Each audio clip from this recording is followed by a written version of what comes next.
Hello friends, welcome to शिक्षक prep. तो friends, I hope मैं आपको जो प्रीवियस ईयर क्वेश्चन पेपर की सीरीज़ करवा रही हूँ वो आपको सीटेट एग्ज़ाम के लिए बहुत हेल्प करेगी।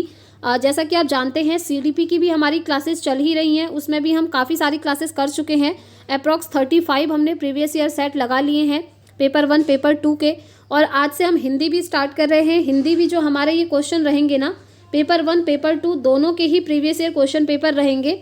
आप लोगों के कमेंट्स आ रहे थे कि हिंदी में पेडागोजी कैसे सॉल्व करनी है और साथ में पैसेज कैसे सॉल्व करें वो बता दीजिए, क्योंकि पैसेज यानी कि जो गद्यांश और पद्यांश आता है 15 मार्क्स का, उसे सॉल्व करने में काफ़ी दिक्कत आती है। तो देखिए, मैं आपको ट्रिक के साथ करवाने वाली हूँ। आज की क्लास में तो हम पेडागोजी के क्वेश्चन देखेंगे और कल की क्लास में हम पैसेज करेंगे। एक दिन पेडागोजी का कर लेंगे, एक दिन पैसेज करेंगे, तो ऐसे ज़्यादा ईजी रहेगा। क्योंकि अगर एक ही क्लास में मैं आपको पैसेज भी करवा दूँ, पेडागोजी भी करवा दूँ, तो ये क्लास काफ़ी लंबी हो जाएगी। क्योंकि आप जानते ही हैं मैं आपको हर क्वेश्चन को डिटेल एक्सप्लेनेशन के साथ समझाती हूँ। पेडागोजी में भी, सीटेट की सीडीपी की क्लासेस में भी आपने देखा था और जो अदर क्लासेस हमने करी हैं उसमें भी देखा था। तो एक क्वेश्चन को एक्सप्लेन करने में ही टाइम लग जाता है। अगर पैसेज करवाती तो फिर ये क्लास बहुत लेंथी हो जाती, इसलिए हम डिवाइड करके करने वाले हैं। ठीक है, तो चलिए स्टार्ट करते हैं आज की क्लास। और जो अदर क्लासेस हैं ना, वो भी आपकी कंटिन्यू रहेंगी। ठीक है, तो चलिए स्टार्ट करते हैं आज से हिंदी पेडागोजी पेपर 1 पेपर 2 दोनों के लिए। तो आज की क्लास का सबसे पहला क्वेश्चन आप स्क्रीन पर देख पा रहे होंगे फ्रेंड्स। बबीता अपने विद्यार्थियों से आरंभिक ध्वनि और तुकबंदी को पृथक करवा रही है। इस तरह से वह उनके किस पक्ष को मजबूत कर रही है? देखिए, इस क्वेश्चन को करने से पहले मैं आपको एक चीज़ कहना चाहूँगी कि सीटेट में फ्रेंड्स सबसे ज़्यादा प्रीवियस ईयर क्वेश्चन पेपर ही इंपॉर्टेंट होते हैं। मैंने आपको अपना भी बताया था, पेपर 1 पेपर 2 दोनों क्वालिफाई हैं, तो मैंने भी इसी स्ट्रेटेजी के साथ अपनी तैयारी करी थी और वही स्ट्रेटेजी मैंने आप लोगों के साथ भी शेयर करी थी और उसी के बेसिस पर ही क्लासेस भी आपके लिए आई हैं, जो कि बहुत ज़्यादा इंपॉर्टेंट है। ठीक है, चलिए बहुत बातें हमने कर ली। क्लासेस की जो लिंक है वो आपको डिस्क्रिप्शन बॉक्स में मिल जाएंगी फ्रेंड्स, अगर आप चाहें तो वहाँ जाकर चेकआउट कर सकते हैं। तो आज का जो सबसे पहला क्वेश्चन है हिंदी पेडागोजी का हमारा, बबीता अपने विद्यार्थियों से आरंभिक ध्वनि, ठीक है, ध्वनि की बात हो रही है, और तुकबंदी को पृथक करवा रही है। इस तरह से वह उनके किस पक्ष को मजबूत कर रही है? बताइए। ध्वनि विज्ञान जागरूकता को, आकृति विज्ञान जागरूकता को, चित्र विज्ञान जागरूकता को, या व्याकरण के प्रति जागरूकता को? देखिए, कुछ क्वेश्चन तो ऐसे होते हैं ना, क्वेश्चन में ही आंसर छिपा होता है। अब यहाँ पर बात हो रही है ध्वनि और तुकबंदी की, तो इससे कौन सा पक्ष मजबूत होगा? क्या इससे आकृति विज्ञान जागरूकता मजबूत होगी? जी नहीं, क्योंकि क्वेश्चन में आकृति की बात करी नहीं गई है। आकृति मतलब शेप से रिलेटेड चीज़ें। नेक्स्ट है चित्र विज्ञान जागरूकता। क्या क्वेश्चन में कहीं चित्र से रिलेटेड कोई काम हो रहा है? नहीं हो रहा है। व्याकरण के प्रति जागरूकता, व्याकरण से रिलेटेड तो इन्होंने कुछ कहा ही नहीं है क्वेश्चन में कि व्याकरण की शुद्धता होनी चाहिए, तो ये ऑप्शन भी हमारा बाहर। तो सिंपल सा हो जाएगा ध्वनि विज्ञान जागरूकता। इतना ईजी क्वेश्चन था। देखा आपने, ध्वनि और तुकबंदी को अलग अलग करवा रही है, इट मीन्स कौन सा पक्ष मजबूत कर रही हैं? ध्वनि विज्ञान जागरूकता, क्योंकि ध्वनि मतलब बोलना, तो जो चीज़ें बोल रही हैं साउंड से रिलेटेड है, उससे वही तो जागरूकता होगी, है ना। तो सिंपल सा इस क्वेश्चन का राइट आंसर हो जाएगा ऑप्शन 1। आगे बढ़ते हैं और नेक्स्ट क्वेश्चन पे चलते हैं। एक क्वेश्चन हमारा ऊपर छूट गया है, इसे कर लेते हैं। ठीक है, प्रत्यक्ष विधि के संबंध में कौन सा कथन सही है? देखिए, प्रत्यक्ष विधि होती है डायरेक्ट मेथड। जैसे आप बच्चे को जो चीज़ सिखाना चाह रहे हैं डायरेक्टली वही चीज़ सिखाइए। फॉर एग्जांपल, जैसे इंग्लिश मीडियम जो स्कूल्स होते हैं वहाँ पर क्या होता है, उनका मेन एम होता है कि बच्चा इंग्लिश सीखे, इसलिए इंग्लिश मीडियम स्कूल्स में बातचीत भी इंग्लिश में ही होती है, वहाँ पर हिंदी लैंग्वेज यूज़ ही नहीं करी जाती है। तो इसे हम कहते हैं प्रत्यक्ष विधि। जो लैंग्वेज आप बच्चों को सिखाना चाह रहे हैं उसी लैंग्वेज में दिन भर बातचीत हो रही है, यही आता है आपका प्रत्यक्ष विधि के अंतर्गत। ठीक है, तो इसके संबंध में कौन सा कथन सही है ये पूछा है। पहला है, प्रत्यक्ष विधि का उद्देश्य विद्यार्थियों को दैनिक स्थितियों में भाषा प्रयोग में मदद करना नहीं है। दूसरा है आपका यहाँ पर ऑप्शन, प्रत्यक्ष विधि का उद्देश्य विद्यार्थियों को केवल कक्षा में भाषा प्रयोग के लिए मदद देना है। तो देखिए, पहला ऑप्शन तो वैसे ही बाहर हो गया, क्योंकि कह रहा है ये दैनिक स्थितियों में भाषा प्रयोग में मदद नहीं करेगा, जबकि ये तो मदद करता है। ठीक है, सेकंड है, प्रत्यक्ष विधि का उद्देश्य विद्यार्थियों को केवल भाषा में प्रयोग के लिए मदद करेगा, केवल भाषा के लिए ही नहीं करता है।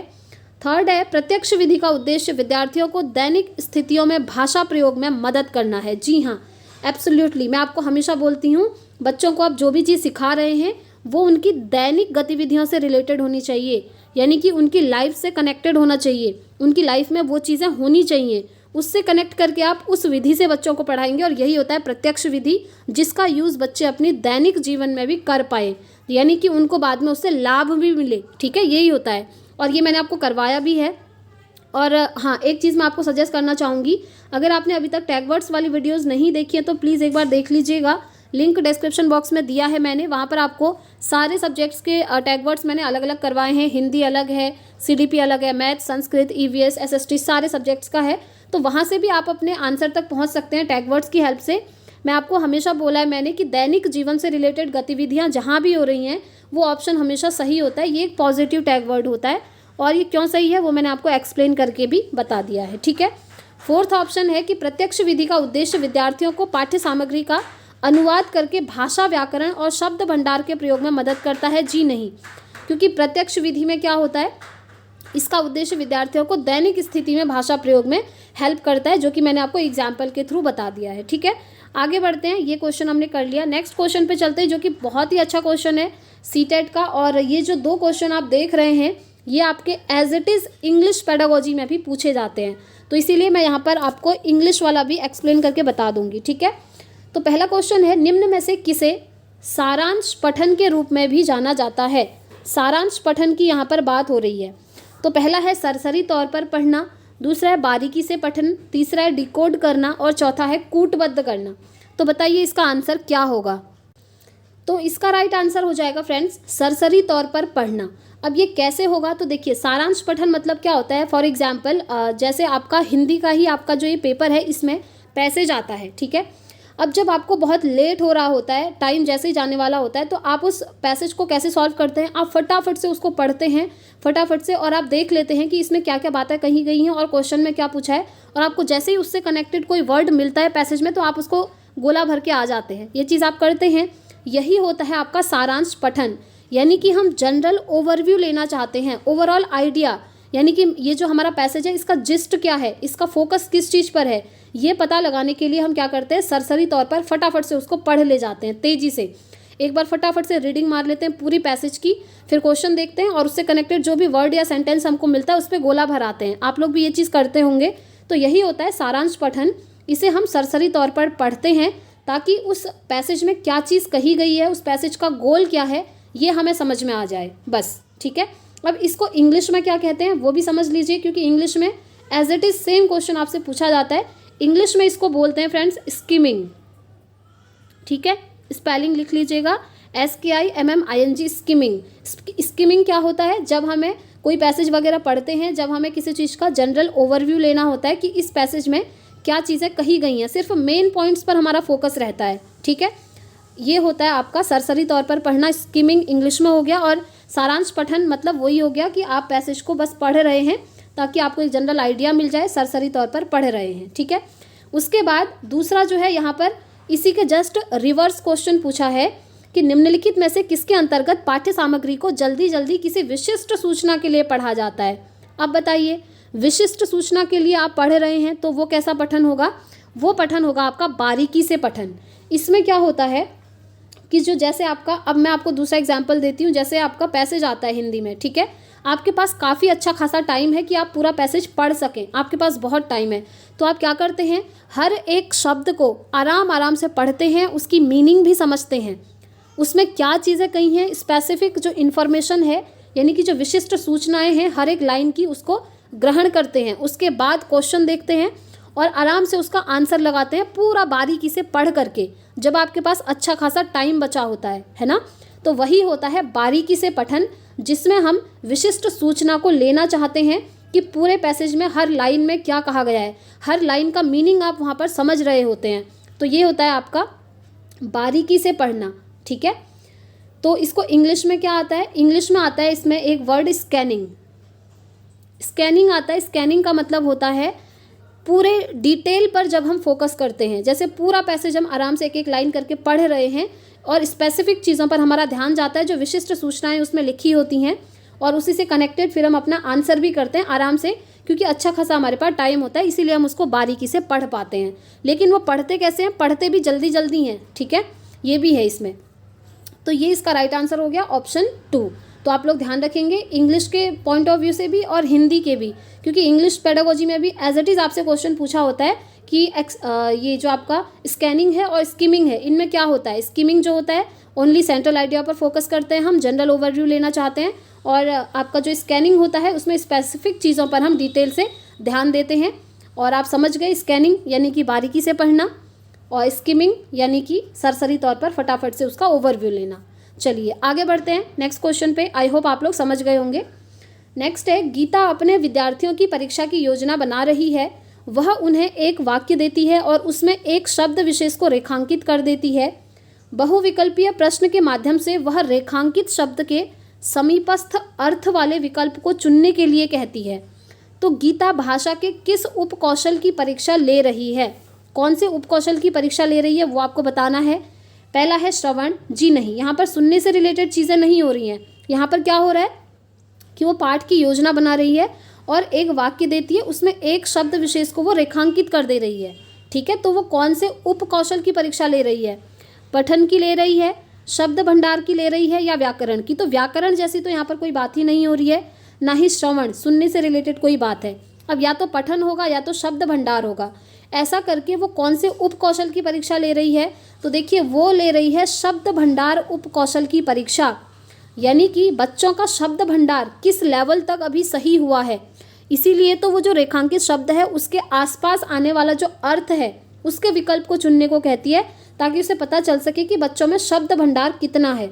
तो इसका राइट आंसर हो जाएगा ऑप्शन थर्ड, शब्द भंडार। ठीक है, आगे बढ़ेंगे। नेक्स्ट क्वेश्चन, प्रेरणा अपने विद्यार्थियों की शब्द संपदा की परीक्षा लेना चाहती है, उसे क्या नहीं करना चाहिए? क्या नहीं करना चाहिए पूछा है। पहला है बिना किसी संदर्भ के शब्दों के अर्थ पूछना। दूसरा है वाक्य में किसी शब्द को रेखांकित कर उसका समानार्थी पूछना। ये तो आप कर सकते हैं। ठीक है, अगर आप एक सेंटेंस है उसमें किसी वर्ड को, किसी शब्द को आप क्या कर दीजिए, अंडरलाइन कर दीजिए, और उसके आसपास मिलने वाला उसका समानार्थी आप पूछेंगे, तो इससे क्या होगा, शब्द संपदा ये जो है आप जान पाएंगे बच्चे की। ठीक है, थर्ड है वाक्य में किसी शब्द को रेखांकित कर उसका विलोमार्थी पूछना। जी हाँ, ये भी बिल्कुल, इससे भी आप कर सकते हैं। अनुच्छेद से कुछ शब्द लेकर संदर्भ में उनके अर्थ खोजना। जी हाँ, एक अनुच्छेद लिया, पैसेज लिया, उससे कुछ शब्दों को लेकर के आप उसके संदर्भ में उसके अर्थ खोजने के लिए कह रहे हैं, तो इससे भी क्या होगा, विद्यार्थियों की जो शब्द संपदा है उसका पता चलेगा प्रेरणा को। ठीक है, क्या नहीं करना चाहिए पूछा है, तो उसको ये चीज़ नहीं करनी चाहिए, क्योंकि वो शब्द संपदा जानना चाह रही है, तो अर्थ से कोई मतलब नहीं है। अर्थ वाली चीज़ें उसको यहाँ पर नहीं करनी होंगी, सिर्फ शब्दों पर ध्यान देना होगा, क्योंकि शब्द संपदा का वो परीक्षा लेना चाहती है। तो इसका राइट आंसर हो जाएगा कि बिना किसी संदर्भ के शब्दों के अर्थ पूछना। ठीक है, तो ये इसका यहाँ पर राइट आंसर होना चाहिए, क्योंकि ये उसको नहीं करना है। आगे बढ़ते हैं। नेक्स्ट क्वेश्चन, देवीना अपने विद्यार्थियों को निम्नलिखित अनुच्छेद देती है। ठीक है, ये एक अनुच्छेद है।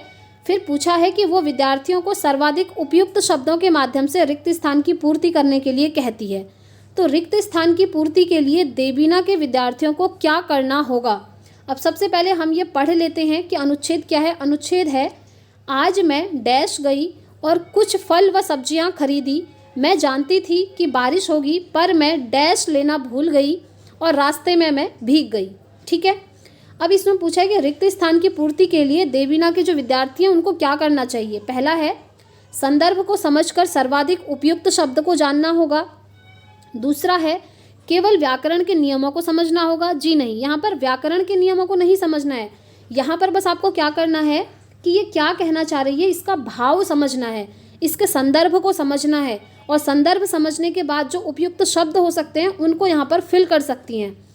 थर्ड है वाक्य के वाक्य विन्यास को समझना होगा। जी नहीं, पाठ की विषय वस्तु को समझना होगा। ऐसा कुछ नहीं करना है, बस यहाँ पर भाव समझना है, संदर्भ समझना है, और उसको समझ करके जो उपयुक्त शब्द यहाँ पर आ सकते हैं वो यहाँ पर वो बच्चे बताएंगे, जो कि बहुत ही ईजी है।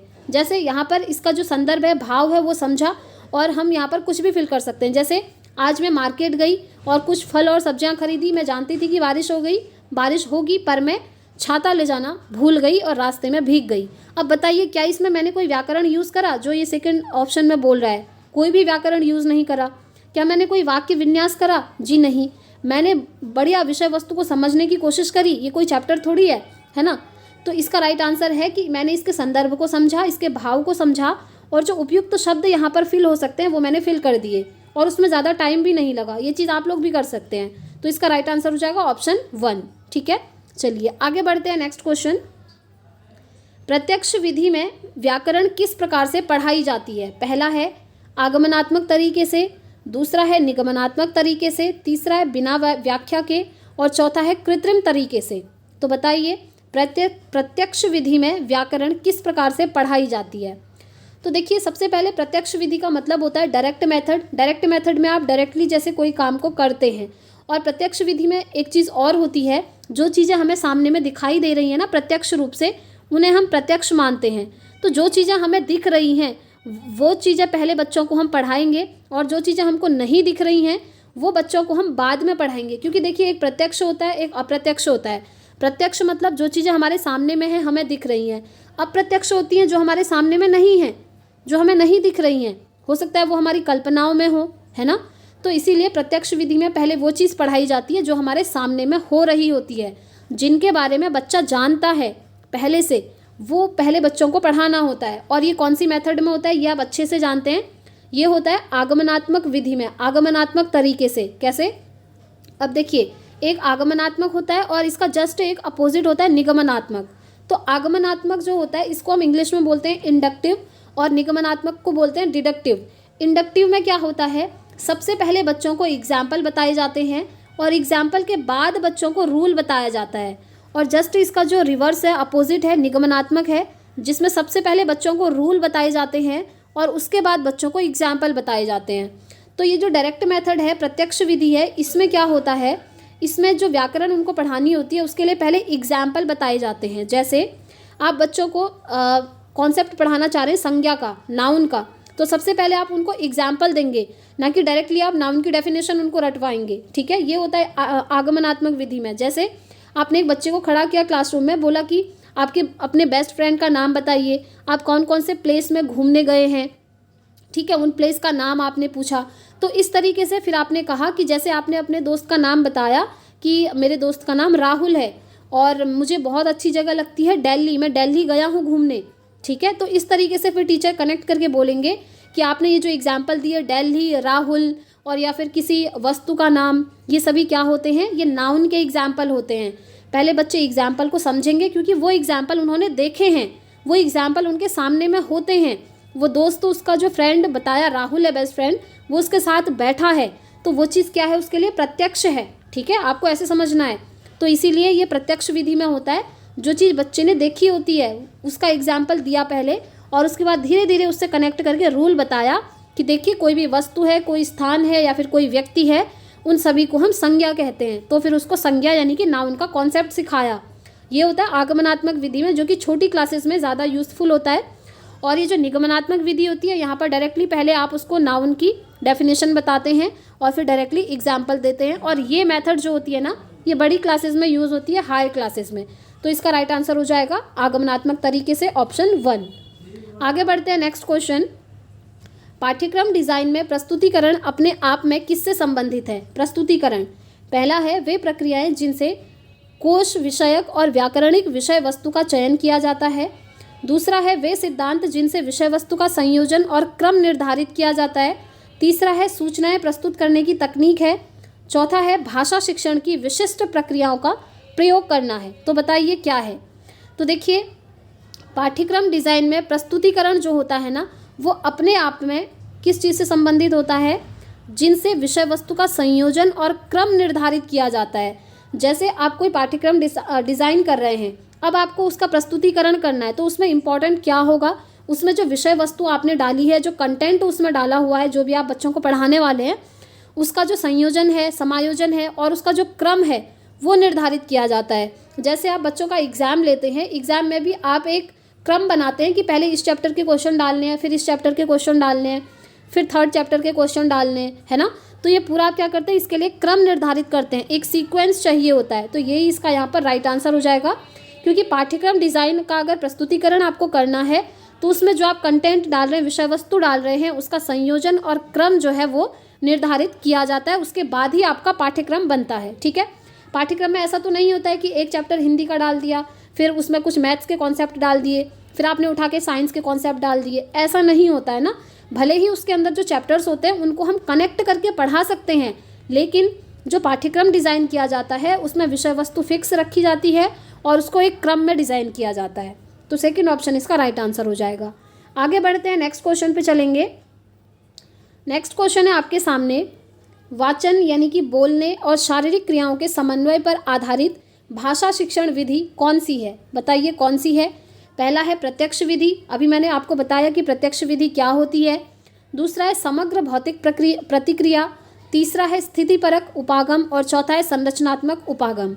तो देखिए, वाचन और शारीरिक क्रियाएं यानी कि यहाँ पर बच्चा शरीर से रिलेटेड एक्टिविटी भी कर रहा है, बॉडी मूवमेंट भी हो रहा है और साथ में वो बोल भी रहा है, तो इन दोनों का समन्वय हो रहा है। तो इस पर आधारित जो भाषा शिक्षण विधि होगी वो होगी आपकी समग्र भौतिक प्रतिक्रिया, क्योंकि यहाँ पर सारी भौतिक एक्टिविटीज़ हो रही हैं, फिजिकल एक्टिविटी हो रही हैं। ठीक है, भौतिक कैसे? फिजिकल एक्टिविटी में आपका बोलना भी आ गया, क्योंकि आपका जो माउथ है वो तो मूव कर रहा है, शारीरिक क्रियाएं आप कर ही रहे हैं, तो इन दोनों का जो समन्वय होता है वो आपका आएगा समग्र भौतिक प्रतिक्रिया के अंतर्गत। ठीक है, इसके अंतर्गत ये प्रत्यक्ष विधि के अंदर नहीं आएगा, क्योंकि प्रत्यक्ष विधि क्या होती है वो मैंने आपको अभी समझाई थी। तो इसका राइट आंसर क्या हो जाएगा? ऑप्शन 2 हो जाएगा। और संरचनात्मक उपागम में तो ऐसा होता है कि व्यक्ति कुछ खुद से कुछ नया क्रिएट करता है, किसी नए ज्ञान का जब सृजन करता है तो उसे बोलते हैं संरचनात्मक उपागम। चलिए आगे बढ़ते हैं, नेक्स्ट क्वेश्चन। भाषा की कक्षा का परिवेश किस तरह का नहीं होना चाहिए? बताइए। बाल अनुकूल, ये तो होना चाहिए। बाल अनुकूल मतलब होता है कि बच्चे के अनुकूल, जहाँ पर बच्चे का मन लग रहा है पढ़ाई में, उस परिवेश में बच्चा रुचिपूर्वक पढ़ रहा है, उसकी आवश्यकताओं का ध्यान रखा जा रहा है, उसको जो चीज़ें समझ में नहीं आ रही हैं उनको टीचर जो है अलग अलग टीचिंग मेथड्स यानी कि अलग अलग शिक्षण विधियों का यूज़ करके पढ़ा रहे हैं, तो ये तो होता है बाल अनुकूल, ये तो बेस्ट होता है। और ऐसा करने के लिए हमारी जो इंक्लूसिव एजुकेशन है वो भी जोर देती है, साथ में NCF 2005 भी जोर देता है, साथ में NEP 2020 भी आपको कहता है कि ये करिए कि जो क्लासरूम का परिवेश है वो बच्चे के अनुकूल होना चाहिए। तो ये सभी के द्वारा कहा जाता है कि बच्चों की रुचि को ध्यान में रखना है, उसके लेवल को देख करके पढ़ाना है, एज को देख करके पढ़ाना है। तो बाल अनुकूल हो रहा है मतलब ये पॉजिटिव है, लेकिन क्वेश्चन में पूछा है किस तरह का नहीं होना चाहिए। अब देखिए दूसरा ऑप्शन क्या है यहाँ पर, सजीव और सक्रिय, ये भी बिल्कुल सही है। यहाँ पर बच्चा क्या होना चाहिए? सक्रिय होना चाहिए, एक्टिव होना चाहिए। जब बच्चा सक्रिय होगा तभी तो उसको समझ में आएगा। सक्रिय मतलब होता है किसी काम को करने के लिए जब आप तैयार हैं अपने अंदर से, मन से, आपका मन है पढ़ने के लिए, तभी आपको चीज़ें समझ में आएंगी, है ना। थर्ड है संसाधन पूर्ण। जी हाँ, यहाँ पर सारे संसाधन अवेलेबल होने चाहिए। संसाधन मतलब रिसोर्स, जैसे आप बच्चों को पढ़ा रहे हैं, अब हो सकता है बच्चों को लेक्चर मेथड से समझ में नहीं आ रहा है, भाषण विधि से समझ में नहीं आ रहा है, तो आप क्या करेंगे? आप कुछ TLM यूज़ कर सकते हैं। TLM मतलब होता है टीचिंग लर्निंग मटीरियल। जैसे आप चार्ट ला करके बच्चों को पढ़ा सकते हैं, चार्ट में डायग्राम बना के पढ़ा सकते हैं, या फिर आपको कोई पोयम पढ़ानी है तो आप चार्ट में कुछ ड्रॉ करके ला सकते हैं। ये टीचर भी तो कर ही सकते हैं, है ना। टीचर ऐसे करेंगे तो मतलब संसाधन पूरी तरीके से अवेलेबल होंगे और बच्चों को समझ में भी आएगा। तो संसाधन पूर्ण तो होना चाहिए, लेकिन ये जो तानाशाही है ये नहीं होनी चाहिए। क्यों? क्योंकि तानाशाही, आपने नाम सुना होगा, नाम से ही डर लगता है, तानाशाह, है ना। तो तानाशाही अगर होगी तो क्या होगा? बच्चे डरने लगेंगे टीचर से, फिर टीचर जैसा जैसा बोलेंगे बच्चे वैसा वैसा करते जाएंगे। वो अपने मन से नहीं करेंगे, वो डर के मारे करेंगे। जैसे कुछ टीचर्स होते हैं ना, उन्हें देख के ही डर लगता है, बच्चों के मन में खौफ बना होता है कि अरे अभी मेरा मैथ्स का सब्जेक्ट आने वाला है, ये वाले टीचर आएंगे, हमें शांत रहना है, समझ में नहीं भी आएगा तो चुपचाप बैठे रहना है, टीचर से कुछ बहस नहीं करनी है, पूछना भी नहीं है। तो ये तानाशाही होता है। टीचर भी ऐसे काम कर सकते हैं। तानाशाह मतलब यही नहीं होता है कि जो देश का राष्ट्रपति है वही करेगा, ये चीज़ आप समझते भी होंगे। तो कक्षा का जो परिवेश है वो तानाशाही वाला नहीं होना चाहिए। तो ये इसका राइट आंसर हो जाएगा, क्योंकि क्वेश्चन में ही पूछा है कि कौन सा नहीं होना चाहिए। आगे बढ़ते हैं, नेक्स्ट क्वेश्चन। निम्नलिखित में से किसकी उत्पत्ति भाषा की प्रकृति और सामाजिक संदर्भ में पाठ्य सामग्री की भूमिका के विधा सिद्धांत से हुई है? बताइए कौन सी हुई है, ये आपसे यहाँ पर पूछा हुआ है। पहला है पाठ्य सामग्री आधारित निर्देश, समग्र भाषा, विषय वस्तु आधारित निर्देश या परामर्श कोश। तो इसका राइट आंसर होगा पाठ्य सामग्री आधारित निर्देश। ठीक है, जो आपकी विधा सिद्धांत से हुई है ना। भाषा की प्रकृति और सामाजिक संदर्भ में पाठ्य सामग्री की भूमिका के विधा सिद्धांत से जो हुई है वो पाठ्य सामग्री होती है आधारित निर्देश। तो ऑप्शन 1 इसका यहाँ पर राइट आंसर हो जाएगा। आगे बढ़ते हैं, नेक्स्ट क्वेश्चन पे चलेंगे। एक क्वेश्चन जो आपसे बार बार पूछा जाता है फ्रेंड्स, वो ये आर्मी मेथड है, ठीक है। अभी इस पर हम बात करेंगे, पहले इस क्वेश्चन को देख लेते हैं। भाषा के विविध प्रकार जो दूसरों से केवल उच्चारण में ही भिन्न नहीं होते बल्कि शब्द भंडार, व्याकरण और शब्द क्रम में भी भिन्न होते हैं, उन्हें किस रूप में जाना जाता है? बताइए किस रूप में उन्हें जाना जाता है? तो वो होती है आपकी बोली, ठीक है, जो कि सभी की अलग अलग होती है। तो इसका राइट आंसर क्या हो जाएगा? बोली, यानी कि ऑप्शन 1। आगे बढ़ते हैं। अब ये जो है ना आपका आर्मी मेथड, इसको समझ लेते हैं। आर्मी विधि क्या है और ये किस नाम से जानी जाती है, ये आपसे पूछा है। तो ये जो आर्मी विधि है ना, ये जानी जाती है श्रव्य भाषिक विधि के नाम से, और इंग्लिश में बोलते हैं इसको ऑडियो लिंगुअल मेथड, ठीक है। ऑडियो लिंगुअल मेथड, इसी को हम कहते हैं आर्मी मेथड। और ये कई बार आपसे क्वेश्चन में पूछी हुई है, ये चीज़ आपको ध्यान रखनी है। इसमें क्या होता है कि ओनली जो लिमिटेड लैंग्वेज होती है वो सीखी जाती है, कंप्लीट लैंग्वेज इसके थ्रू आप नहीं सीख सकते, क्योंकि यहाँ पर ऑडियो लिंगुअल हो रहा है, सिर्फ आप बोलेंगे उस लैंग्वेज में। इसीलिए कहते हैं कि यहाँ पर आप लिमिटेड लैंग्वेज सीख सकते हैं, सीमित भाषा को सीख सकते हैं, कंप्लीट भाषा को इस मेथड के थ्रू नहीं सीखा जा सकता है, ठीक है। इसी को हम कहते हैं श्रव्य भाषिक विधि, और इसको हम आर्मी विधि भी कहते हैं। ये चीज़ आपको ध्यान रखनी है। और एक मेथड मैं आपको और बता दूं फ्रेंड्स, जो कि आपसे बार बार यहाँ पर पूछी जाती है, वो मेथड होती है आपकी बाइलिंगुअल मेथड, ठीक है। बाइलिंगुअल मेथड में क्या होता है, ये एक सैंडविच की तरह एक्ट करती है। कैसे करती है? देखिए, इसमें इस तरीके से होता है, जैसे सैंडविच होता है ना, ये अंदर खाने वाला मेन मटेरियल होता है और ऊपर से आपको ब्रेड दिख जाएगा। तो ये होता है आपका बाइलिंगुअल मेथड। यहाँ पर क्या होता है कि दोनों लैंग्वेज यूज़ करी जाती हैं, मदर टंग भी यूज़ करी जाती है और टारगेट लैंग्वेज भी यूज़ करी जाती है। लेकिन यहाँ पर क्या होता है कि जो आपकी मदर टंग होती है उसको बच्चे यूज़ नहीं कर सकते हैं, उसको यूज़ करेंगे सिर्फ और सिर्फ टीचर, वो भी जब उसकी ज़रूरत पड़ेगी तब। यानी कि ये जो आप सैंडविच का ऊपर वाला हिस्सा देख रहे हैं, ये आप मान लीजिए टारगेट लैंग्वेज इंग्लिश है, और ये वाला जो नीचे वाला देख रहे हैं ये भी आपका टारगेट लैंग्वेज इंग्लिश है। यानी कि यहाँ पर बच्चों को इंग्लिश में ही बात करना अलाउड है, जो टारगेट लैंग्वेज बच्चों को आपने सिखानी है। जो अंदर है ना वो है मदर टंग, जो कि मदर टंग हमारी हिंदी होती है, और ये मदर टंग का यूज़ बच्चे नहीं करेंगे, इसको यूज़ करेंगे सिर्फ टीचर, वो भी तब करेंगे जब उनको बहुत ज़्यादा ज़रूरत पड़ेगी। यानी कि जब बच्चों को बिल्कुल ही समझ में नहीं आ रहा होगा इंग्लिश में, तब यहाँ पर टीचर जो है हिंदी लैंग्वेज का यूज़ करके हेल्प कर सकते हैं बच्चों की। अब आप कहेंगे ये टारगेट लैंग्वेज और मदर टंग क्या है? तो टारगेट लैंग्वेज मतलब होता है फ्रेंड्स, जो लैंग्वेज आप बच्चों को सिखाना चाह रहे हैं, लक्ष्य भाषा, हमारा लक्ष्य है जैसे इंग्लिश भाषा को सीखना, तो उसको हम इंग्लिश मान ले रहे हैं। और जो हमारी मातृभाषा है, जो हमें ऑलरेडी आती है, अपने घर में बोली जाती है, वो हमारी हिंदी भाषा है। और अगर आप चाहते हैं बच्चों को लक्ष्य भाषा सिखाना, तो आप इस मेथड का यूज़ कर सकते हैं। इस मेथड को कहते हैं बाइलिंगुअल मेथड, और इसका दूसरा नाम है सैंडविच मेथड या फिर सैंडविच टेक्निक, ठीक है। सैंडविच के नाम से तो ये आपको याद ही रहेगा, ये इंपॉर्टेंट था इसलिए ये मैंने आपको बता दिया है।